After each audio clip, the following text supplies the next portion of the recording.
Madam, madam, একটা ফুল নেন madam. আমার ফুলগুলো অনেক ভালো, প্লিজ ম্যাডাম একটা ফুল নেন।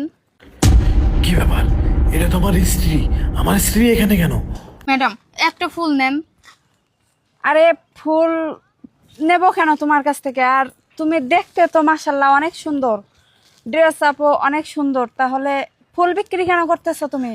ম্যাডাম বাদ দেন না এসব, একটা ফুল নেন।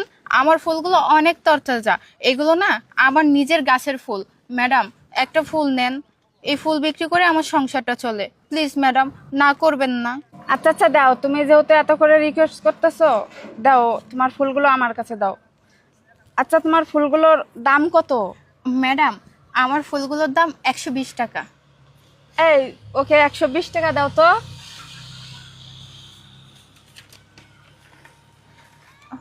স্যার আমার কাছে তো 500 টাকা খুচরা নেই। আরে না না, টাকা খুচরা দিতে হবে না, টাকা পুরাটাই তুমি রেখে দাও। তুমি না একটু আগে বললে যে এই ফুল বিক্রি করে তোমার সংসার চলে? তুমি ভেবে নাও না তোমার একটা বোন তোমাকে দিয়েছে। না না আপু, আমার এই 500 টাকা লাগবে না। আমি আপনার কাছে ফুল বিক্রি করে যে টাকা পাবো আপনি আমাকে সেইটাই দেন। আর আমার ওই ফুল বিক্রি করেই সংসার সুন্দরভাবেই চলে, আমার আর টাকা লাগবে না। আরে আরে আপু, তুমি কি বলতেছো? তুমি পুরা টাকাটাই রেখে দাও, তোমাকে বললাম না, মনে করবা তোমার একটা বোন তোমাকে টাকাটা দিয়েছে। আচ্ছা আপু, একটা কথা বলো তো, তুমি এভাবে রাস্তায় ফুল বিক্রি করতেছো কেন? তোমার ফ্যামিলিতে কে কে আছে? আসলে আপু সবই আমার ভাগ্যের দোষ। আজকে আমার ভাগ্য আমাকে এখানে টেনে নিয়ে আসছে। এই যে আপনার পাশে ভাইয়াকে দেখছি, ঠিক এরকমই আমার হাজব্যান্ড ছিল। তাকে আমি ভালোবেসে বিয়ে করেছিলাম, কিন্তু দুঃখের বিষয় হচ্ছে আমি আমার ফ্যামিলির কথা শুনে আমি আমার হাজব্যান্ডকে ছেড়ে দিই। আমার ফ্যামিলি থেকে আমাকে অনেকবার বলেছে তারা নাকি ভালো ছেলে দেখে আমাকে বিয়ে দিবে, আমি নাকি অনেক সুখে থাকতে পারবো, আমার নাকি কোনো কিছুর অভাব হবে না। তাই আমি যাকে ভালোবেসে বিয়ে করেছিলাম তাকে ছেড়ে আমি আমার ফ্যামিলির কথা মতো বিয়ে করি। কিন্তু ওই ছেলেটাকে বিয়ে করার পর শুরু হয় আমার উপর অমানবিক অত্যাচার, নির্যাতন। জানেন আপু, এই যে আপনারা যেরকম ঘুরতেছেন আমিও আমার হাজব্যান্ডের সাথে এভাবে ঘুরতাম, রেস্টুরেন্টে যেতাম, যখন যেখানে খুশি সেখানে যেতাম। আর আমাকে অনেক ভালোবাসতো, কিন্তু আমার বাবা মার কথা শুনে আমি সেই মানুষটাকে ঠকিয়েছি, আমি তাকে ছেড়ে দিছি। আর আমার বাবা মার কথা মতো যাকে বিয়ে করলাম শেষ পর্যন্ত সেই মানুষটা আমাকে ঠকালো। তাকে না আমার ফ্যামিলি অনেক ভালো জানতো, এবং কি আমিও অনেক ভালো জানতাম। কিন্তু দিন শেষে জানতে পারি সে নেশায় আসক্ত, সে জুয়ারি। কিন্তু জানেন আপু, আমার বাবা মা না তাকে ফেরেস্তার মতো জানতো, তাকে অনেক ভালোবাসতো, এবং কি এতই ভালোবাসতো যে আমার বাবা মা যত সয় সম্পত্তি যত কিছু আছে সব কিছু তার নামে লিখে দিয়েছিল। কারণ আমার তো কোনো ভাই নাই, তারা আমার ওই হাজব্যান্ডকেই তাদের ছেলে মনে করতো, যার কারণে সব কিছু তাকে বিশ্বাস করে লিখে দিয়েছিল। কিন্তু সেই ছেলেটা সব কিছু নিয়ে আমাদের সাথে বেইমানি করেছে, আমাদেরকে বাসা থেকে বের করে দিছে, এবং কি আমাকেও ডিভোর্স দিয়ে দিছে।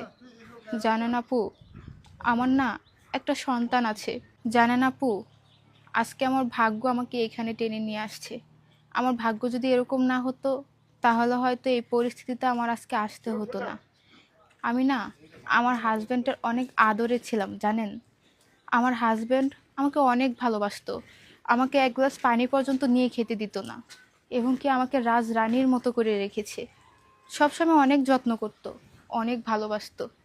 কিন্তু আমি তাকে ছেড়ে আমার বাবা মার পছন্দের ছেলেকে বিয়ে করলাম, আর দিন শেষে আমার এই পরিস্থিতি। জানেন আপু, তার চেয়ে বড় কথা হচ্ছে আমার একটা সন্তান আছে, আমার কলিজার টুকরা, আমার একটা ছেলে।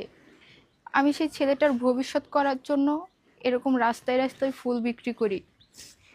আমার ছেলেটার কি হবে বলেন? এই দুনিয়াতে আমার ছেলেটার যেমন আমি ছাড়া কেউ নেই, তেমন আমারও আমার ছেলেটা ছাড়া কেউ নেই। আমার এই ছোট্ট ছেলেটা চায়ের দোকানে কাজ করে, চা বিক্রি করে, এগুলো না আমার একদম সহ্য হয় না। আমারও তো ইচ্ছে করে আমার ছেলেটা পড়ালেখা করুক, স্কুলে যাক, মাদ্রাসায় যাক, কিন্তু যখন দেখি আমার ছেলেটা চা বিক্রি করছে তখন না আমার বুকটা ফেটে যায়। আমার কেমন যেন হাহাকার লাগে যে আজকে আমার ভুলের জন্য আমার ছেলেটার এই অবস্থা।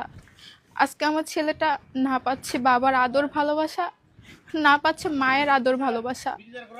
আমি সারাদিন ফুল বিক্রি করে যখন সময় পাই তখন আমার ছেলেটাকে বুকে নিয়ে শুয়ে থাকি। আমার ছেলেটাকে অনেক ভালোবাসা দেই যাতে করে সে কখনো বলতে না পারে যে আমি তার বাবার অভাবটা বুঝতে দেই না। তারপরও আমার ছেলেটার মুখের দিকে আমি তাকাতে পারি না। আমার ছেলেটা সবসময় আমাকে বলে, মা, আমার দোকানের সামনে দিয়ে কত ছেলেরা স্কুলে যায়, কলেজে যায়, আমার না এগুলো দেখলে অনেক ইচ্ছে করে স্কুলে যেতে। কিন্তু বিশ্বাস করেন আপু, আমার না ওই সামর্থ্য এখনো হয়নি আমার ছেলেটাকে যে স্কুলে পড়াবো। আমি এই ফুল বিক্রি করে অনেক কষ্টেই সংসারটা চালাই। এখন আমার ছেলেটাকে যদি আমি স্কুলে ভর্তি করি সেখানে অনেক টাকা খরচ হবে। আমি কিভাবে কি করব বলেন? আজকে যদি আমি আমার মা বাবার কথা না শুনতাম তাহলে হয়তো আমার আর আমার ছেলের জীবনটা এরকম হতো না। আমার মা বাবার কথা শুনতে গিয়ে আমার ভবিষ্যৎটা শেষ হয়ে গেল, সাথে আমার ছোট বাচ্চাটারও ভবিষ্যৎ শেষ হয়ে গেছে। সবাই বলে বাবা মার কথা নাকি শুনতে হয়, সন্তানদের বাবা মার কথা শুনলে নাকি ভালো হয়। আমিও তো সেই ভালো করতে গিয়ে আজকে খারাপ হয়ে গেছে। আমি আমার বাবা মার কথা শুনতে গিয়ে আমার সব কিছু হারিয়ে ফেলেছি। আমি আমার সেই ভালোবাসার মানুষটাকে হারিয়ে ফেলেছি। আমার সন্তানটাকে রাস্তায় ছেড়ে দিয়েছি। আমার জীবনটা এলোমেলো হয়ে গেছে। তাই আমি সবাইকে একটা কথাই বলবো, কখনো যেন বাবা মার কথা না শুনে। হ্যাঁ, বাবা মার কথা শোনা যায়, কিন্তু সব সময় বাবা মার কথা শোনা যায় না। বাবা মার কথা শুনতে গেলে অনেক সময় অনেক কিছু ত্যাগ করতে হয়, অনেক সময় অনেক কিছু হারিয়ে ফেলতে হয়। তাই বাবা মার কথা না শুনে নিজের মন যেটা বলে, নিজের মস্তিষ্ক যেটা বলে সেটা করাই উচিত। সবশেষে আমি একটা কথাই বলবো, কখনো বাবা মার কথা শুনে নিজের সংসার ত্যাগ করবেন না। কারণ এই সংসার ছেড়ে দিলে আপনি বুঝতে পারবেন এই সংসারের কতটা মূল্য, এই সংসারটা আপনার কাছে কি ছিল। দিন শেষে মেয়েদের স্বামী ছাড়া কেউ আপন হয় না। আজকে যদি আমার মাথার উপরে আমার স্বামীর ছায়া থাকতো তাহলে হয়তো রাস্তা রাস্তা আমাকে ফুল বিক্রি করতে হতো না, তাহলে হয়তো এত কষ্ট করতে হতো না। তাই একটা কথাই বলবো, কখনো বাবা মার কথা শুনে নিজের স্বামীকে ছেড়ে দিবেন না। দরকার হয় বাবা মা ছেড়ে দিন, কারণ একটা মেয়ের বাবা মা সারা জীবন থাকে না। স্বামী তার সব, একসময় স্বামী তার আপন, সারা জীবন স্বামীই পাশে থাকে। তাই আমি একটা কথাই বলবো, বিয়ের পর একটা মেয়ের স্বামী ছাড়া আর কেউ আপন হয় না। যখন একটা মেয়ের ডিভোর্স হয়ে যায় তখন সেই মেয়েটা বাবা মার কাছে সেই আদরের মেয়েটা আর থাকে না, বাবা মার কাছেও বোঝা হয়ে যায়। তাই মেয়েদের তাদের স্বামীকে সম্মান করা উচিত, স্বামীকে ভালোবাসা উচিত। যাই হোক আপু, আপনাকে অনেক কথা বলে ফেলেছি, কিছু মনে করবেন না। আমি এখন আসি। আর হ্যাঁ আপু, আপনার টাকাটা আপনি রেখে দিন, আমার লাগবে না। আরে না না, তুমি পুরা টাকাটাই রেখে দাও। মনে করো না তোমার বোন তোমাকে টাকাটা দিয়েছে। আচ্ছা ঠিক আছে, চলো। আচ্ছা বোন, আমরা আসি, আমাদের একটু তাড়া আছে তো। অন্য আর একদিন দেখা হলে তোমার সাথে মন খুলে গল্প করব। আচ্ছা ঠিক আছে। আচ্ছা। সত্যি এই দুনিয়াতে এখনো ভালো মানুষ বেঁচে আছে। আপুটা অনেক ভালো আর তার হাজবেন্ডটা অনেক ভালো।